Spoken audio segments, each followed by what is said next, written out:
La luna de miel del nuevo gobierno terminó antes de empezar. Mientras el equipo de José Antonio Kast cierra oficialmente la puerta a las bilaterales de la transición, aumenta la presión en su propio sector para retomar el diálogo y salvar la tradición republicana. Un quiebre que choca con una economía en alerta roja y que va a golpear al próximo gobierno. El Consejo Fiscal Autónomo confirmó un grave déficit estructural del 3,6%, llevando a la futura administración a advertir sobre una profunda crisis financiera. Por otro lado, el Congreso avanza en la esperada reforma política para frenar el exceso de partidos, pero le niega el salvavidas de la fusión a las colectividades más chicas. Y en paralelo, la controversia salpica a la diputada Maite Orsini, quien anuncia querellas tras ser acusada de irregularidades en el cuidado de una adolescente de Mejor Niñez, el Servicio Estatal de Protección a los Menores. Y en el mundo, la guerra se desborda. Un submarino estadounidense hunde un buque iraní en el Océano Índico, una escalada que de paso paraliza al deporte mundial, dejando torneos suspendidos, participaciones mundialistas en vilo y estrellas atrapadas por el cierre de los cielos. Un jueves de reuniones congeladas, herencias en rojo y guerras sin fronteras. Así parte el día. Este es el Shot de hoy jueves 5 de marzo del 2026. Bienvenidos a El Shot con Juan Manuel Astorga. A 6 días del cambio de mando, el equipo de José Antonio Kast oficializó el fin de las reuniones bilaterales con el gobierno de Gabriel Boric, aunque dejó las líneas abiertas para contactos puntuales entre ambos mandatarios si es necesario, antes del 11 de marzo. La futura vocera Mara Sedini recalcó que el proceso formal está dado por terminado, pero insistió en que el diálogo institucional sigue disponible y amplió sus críticas por falta de información. Apuntó no solo a transportes por el cable chino, sino que también a Hacienda por dejar un mayor déficit fiscal del calculado, a cargos llenados a última hora y a sumarios pendientes. Sin embargo, la tensión no solo está en la moneda, sino que dentro de la propia derecha. Varios parlamentarios oficialistas entrantes y futuros ministros están presionando a José Antonio Kast para retomar las reuniones, transmitiendo su inquietud ante lo que consideran un quiebre que desordena el traspaso y daña la tradición republicana. Argumentan que la continuidad del Estado exige coordinación mínima y que Chile no es un país bananero. En varias carteras, educación por ejemplo y salud, equipos salientes y entrantes transmiten que el traspaso venía siendo ordenado con decenas de encuentros ya realizados y que la suspensión los dejó descolocados. En medio de esta tormenta quedó el futuro ministro del Interior Claudio Alvarado. Reconocido por su tono conciliador, los dichos iniciales suyos, negando que Kast hubiera sido informado del cable chino, encendieron la polémica y para algunos expusieron innecesariamente al presidente electo en una disputa donde la línea entre enunciar e informar se ha vuelto el corazón del conflicto. Como sea, Mara Sedini lo defendió. Dijo que un titular telefónico no equivale a conocer la gravedad ni las consecuencias geopolíticas del proyecto. Kast, por su parte, se prepara para viajar a Miami a la cumbre Escudo de las Américas organizada por el presidente Donald Trump, donde buscará afianzar vínculos en seguridad, migración y crimen organizado. Mara Sedini rechazó que se trate de una maniobra para ganar puntos con la Casa Blanca y aseguró que los únicos puntos que se están ganando son para Chile. El resultado es una transición extraña, sin bilaterales formales, con llamados a la prudencia desde parte de la derecha y con un presidente electo que apuesta a ordenar la casa mirando primero hacia afuera. En esa mezcla de desconfianza interna y diplomacia acelerada se juega no solo el tono del nuevo gobierno, sino la imagen de qué Chile entiende hoy como una transición republicana.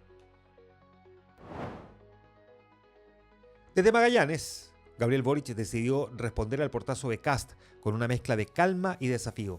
El presidente lamentó la cancelación de la reunión donde pensaba traspasarle avances en niñez, macro zona sur y migración, pero volvió a ofrecer retomar hoy mismo las conversaciones y recalcó que su gobierno está disponible para un traspaso impecable. Frente a la fuerza de tarea que Kast anunció, sin embargo, para auditar al gobierno con datos de la Contraloría y el Consejo para la Transparencia, el presidente Boric fue directo y dijo: bienvenidas sean todas las auditorías, acá no hay nada que esconder. En La Moneda leen el portazo del líder republicano como un daño autoinfligido.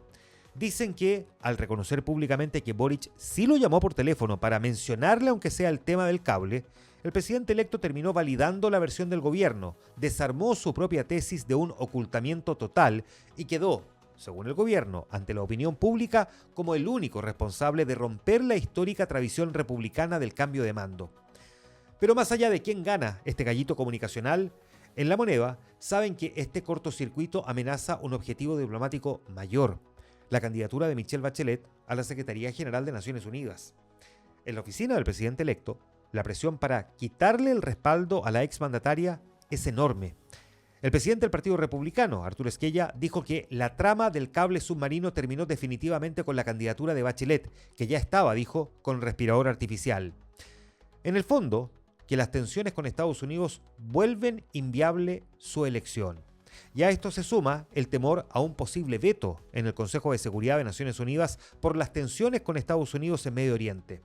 Al final, la disputa por un proyecto de fibra óptica ya no se trata solo de cómo se traspasa un gobierno, sino de qué tan capaz es Chile de sostener políticas de Estado cuando la presión externa y las peleas internas empujan en direcciones opuestas. El escenario político se complica aún más con los números sobre la mesa. El Consejo Fiscal Autónomo emitió un lapidario informe sobre el manejo económico del gobierno del presidente Boric. El documento advierte que el déficit fiscal estructural llegó a un 3,6% del Producto Interno Bruto, un desvío enorme respecto a la meta original del 1,1%. Según el organismo, esta desviación no es transitoria y responde a errores reiterados y significativos en la proyección de ingresos por parte de Hacienda, sumado a un escaso ajuste del gasto. El Consejo alertó que si esto continúa, la deuda pública podría superar su nivel prudente a mediano plazo. De hecho, el Consejo recomienda medidas estructurales, por ejemplo, alinear el gasto con ingresos más realistas, reforzar la regla fiscal, reducir evasión y revisar programas para ganar eficiencia. La futura ministra vocera Mara Sevini no tardó en reaccionar. Dijo que Chile enfrenta una crisis financiera y económica y afirmó que el gobierno saliente calculó mal los ingresos una y otra vez y aún así siguió endeudando al país. Sevini adelantó que a partir del 11 de marzo van a implementar un plan profundo para volver a crecer. Dejar la billetera fiscal con números en rojo a días del cambio de mando es entregar una herencia pesada. Cuando un organismo técnico independiente acusa errores reiterados en las proyecciones, el relato del gobierno sobre la responsabilidad económica choca de frente con la evidencia de las matemáticas. A la crisis de confianza y los números en rojo se suma el tenso debate por las reglas de nuestra democracia. La Cámara de Diputados aprobó la anhelada reforma al sistema político despachándola al Senado para su tercer trámite. La iniciativa busca poner orden en la fragmentación del Congreso, exigiendo que los partidos reúnan un 0,3% de todo el padrón electoral para poder constituirse. Esto en lugar de obtener el 0,25% de los votos emitidos en una elección de diputados. Sin embargo, el punto más polémico fue rechazado. La sala le dio un portazo a la posibilidad de que los partidos pequeños o en disolución pudieran fusionarse con colectividades más grandes para poder sobrevivir. Esta indicación había sido calificada por parlamentarios oficialistas como un traje a la medida para salvar a partidos como Evópoli o Demócratas. Además, la reforma bloquea el acceso al financiamiento público para aquellos partidos que no logren representación parlamentaria. Y también castiga a los parlamentarios díscolos. Establece que si renuncian a sus bancadas, los recursos fiscales se van a quedar en el partido de origen. Cambiar las reglas del juego siempre levanta sospechas de trajes a la medida. Limitar la proliferación de pequeños partidos es un paso necesario para darle gobernabilidad al Congreso, pero la verdadera prueba de fuego será ver si los políticos están dispuestos a ceder sus propios privilegios para salvar un sistema que agoniza por culpa de la fragmentación. La gobernabilidad también cruje en los colegios y en los tribunales. Daslav Mijovilovich, el exdirector del Servicio Local de Educación Pública, SLEP, de Atacama, que fue destituido tras organizar una polémica fiesta de aniversario con limusina y una cámara de 360 grados, presentó una querella criminal por injurias en contra del propio presidente Gabriel Boric. Esta acción legal surge luego de que el mandatario celebrara públicamente su salida, calificándolo como la persona más descriteriada que había conocido. A través de un comunicado, Mijovilovic defendió su gestión, aseguró que el evento no usó recursos públicos y afirmó que las descalificaciones de la máxima autoridad del país afectaron gravemente su honra familiar y profesional. Frente a esto, el actual ministro de Educación, Nicolás Cataldo, le bajó el perfil a la demanda. Aunque reconoció el derecho del exdirector a recurrir a la justicia, lamentó la alta publicidad que se le ha dado al tema y dijo que la salida de Mijovilovic fue simplemente la evaluación de una persona que cometió un error. Las esquirlas de las crisis educativas terminan judicializadas y cuando un exfuncionario decide llevar al presidente a tribunales por sus declaraciones públicas, queda claro que en política la forma de despedir a alguien puede abrir un flanco legal tan peligroso como la propia crisis que motivó su salida. Y el Partido Comunista inició un proceso para abordar la inédita denuncia presentada por los ministros Camila Vallejo, Nicolás Cataldo y Jaime Gajardo contra el exalcalde Daniel Jadue. La crisis explotó, recordemos, luego de que el ex candidato presidencial acusara a esos secretarios de Estado de ser cómplices de un montaje judicial en su contra por el caso de las farmacias populares. Los ministros respondieron con dureza, acusando a Jadue de ejercer un liderazgo caudillista y divisivo. El presidente del Partido Comunista, Lautaro Carmona, confirmó reuniones bilaterales, aunque advirtió que el trámite es informal, porque Jadue, al estar formalizado, ya no es militante activo del partido. Como sea, llevar al banquillo a quien hasta hace poco era su principal carta presidencial es la prueba definitiva del quiebre comunista, una guerra fratricida que demuestra que, cuando las acusaciones de montajes judiciales amenazan el capital político de los ministros en ejercicio, la histórica disciplina del partido termina cediendo ante la cruda sobrevivencia. Vamos ahora con una polémica que salpica a la diputada Maite Orsini, quien anunció querellas tras un reportaje que reveló presuntas irregularidades en su vínculo con una adolescente bajo el cuidado de Mejor Niñez, el Servicio Estatal de Protección de Menores que reemplazó al antiguo Sename. Aunque se le acusa de incumplir visitas, de mandar a su expareja Jorge Valdivia a retirarla del colegio sin autorización, entregarle dinero de forma irregular y facilitar un vapor de marihuana, la parlamentaria negó haber sido rechazada como familia de acogida o haberla expuesto a las drogas. Sin embargo, sí reconoció que su expareja la ayudó a ir a buscar a la menor al colegio, justificándolo como algo habitual en cualquier cuidador. También admitió haberle prestado su tarjeta para útiles escolares y haber viajado un mes fuera del país, asegurando que todo fue informado. Proteger la infancia vulnerable exige un rigor institucional absoluto. Cuando ese cuidado se mezcla con figuras públicas y filtraciones, el bienestar de la menor queda trágicamente relegado bajo el escándalo mediático. Internacional. En la crónica del mundo, el mapa bélico se sigue expandiendo y sin control. Al menos 80 personas murieron luego de que un submarino estadounidense hundiera con un torpedo a la fragata iraní Iris Dena en el Océano Índico, cuando regresaba a Irán tras participar en los ejercicios navales Milán, organizados por India en la bahía de Bengala. Sri Lanka informó que lanzó una operación de búsqueda y rescate tras recibir una llamada de auxilio. Rescató a 32 sobrevivientes y confirmó que a bordo viajaban unas 180 personas, mientras sus buques solo encontraron una gran mancha de petróleo en la zona del siniestro. El jefe del Estado Mayor Conjunto de Estados Unidos, el general Dan Kane, subrayó que es la primera vez desde 1945 que un submarino de ataque rápido hunde un buque enemigo con un solo torpedo y afirmó que la campaña estadounidense ya ha destruido más de 20 barcos iraníes y golpeado más de 2.000 objetivos, neutralizando, dijo, gran parte de la presencia naval de Irán. Adelantó que los ataques contra infraestructura y capacidades navales iraníes van a continuar al menos 48 horas. En paralelo, Israel intensificó su ofensiva contra el Hezbollah en el Líbano, donde nuevos bombardeos y operaciones terrestres dejaron al menos 11 muertos en el quinto día de guerra tras la entrada directa del grupo chiita al conflicto para vengar la muerte del líder supremo de Irán, Ali Jamenei. Estos ataques alcanzaron zonas residenciales al sur de Beirut y localidades del sur y el este del país. En conjunto, el hundimiento del buque iraní y la escalada en el frente libanés muestran un tablero donde cada mensaje disuasivo, como un barco hundido o un barrio arrasado, se convierte en combustible para que la guerra se transforme en un conflicto abiertamente regional. Bueno, y el efecto dominó de la guerra llegó hasta la cancha. En Teherán, las autoridades suspendieron de forma indefinida la liga de fútbol local y abrieron la puerta a que la selección persa no viaje al Mundial de Norteamérica 2026, donde Irán ya tiene rivales y fechas definidas en el grupo G. Un eventual retiro dejaría a la FIFA ante el dilema de reemplazar a un clasificado por la vía deportiva, la plaza recaería en Irak, o bien forzar la participación iraní en un clima de máxima tensión. El efecto dominó se siente también en otras sedes clave.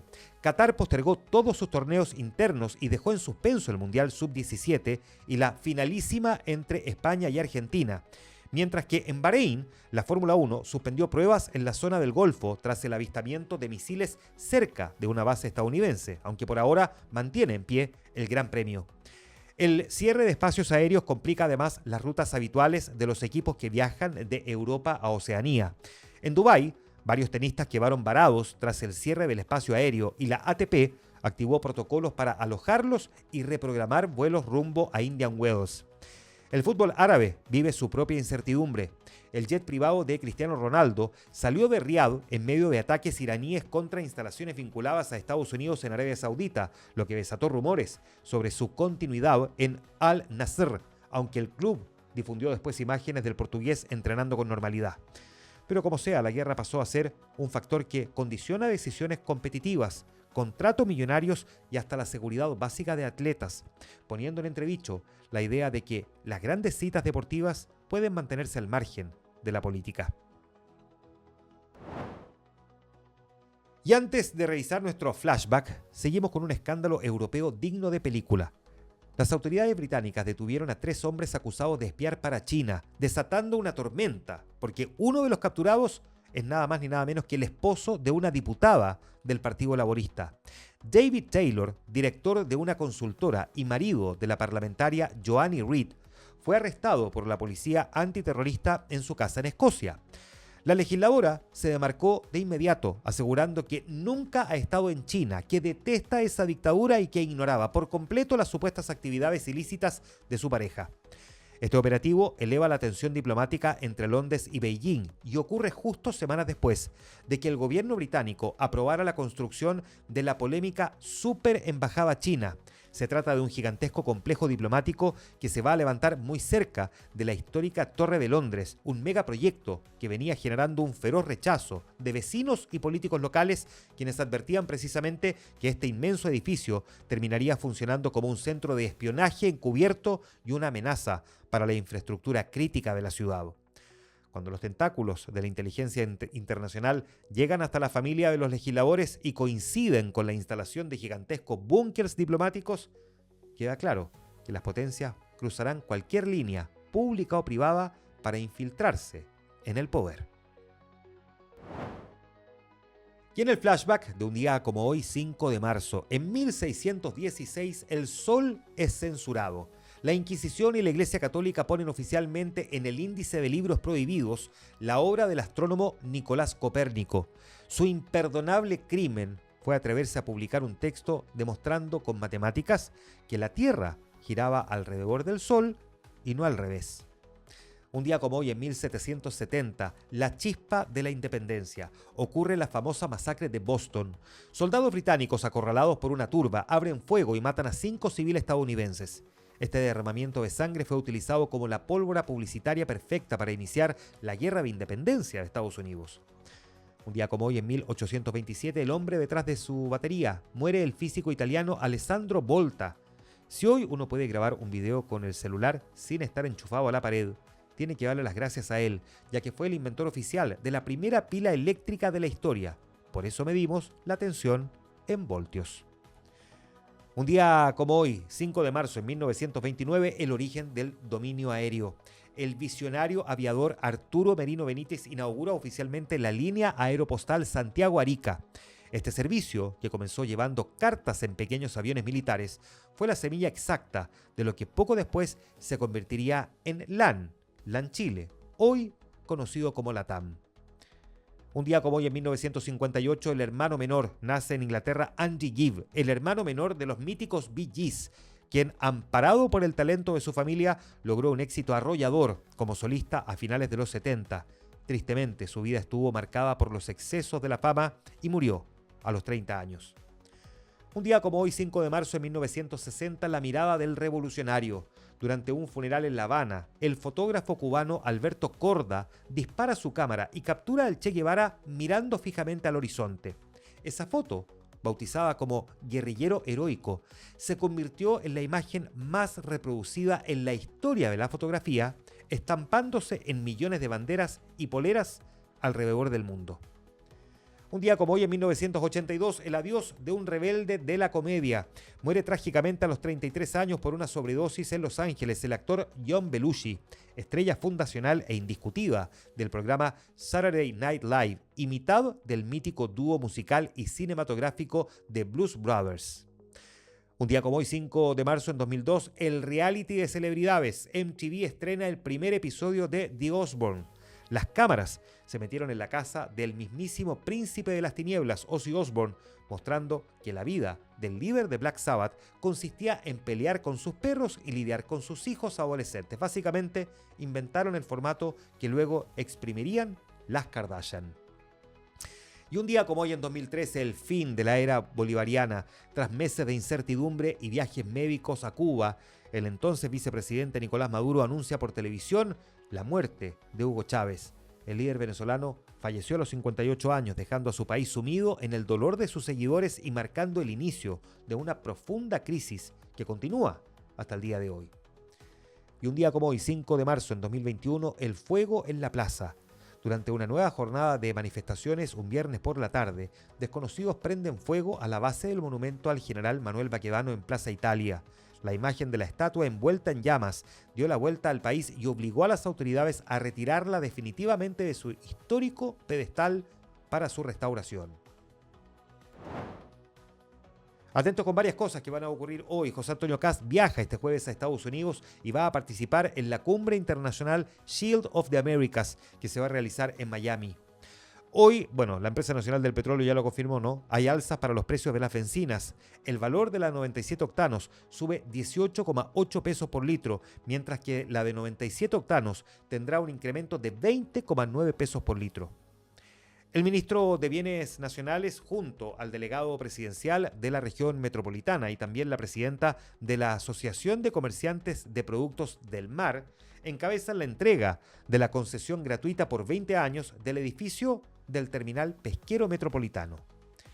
Y este jueves parte la 8ª edición del Chile Classic, el torneo de golf más importante del país y que se inserta en el Korn Ferry Tour, el circuito que marca la ruta al PGA Tour.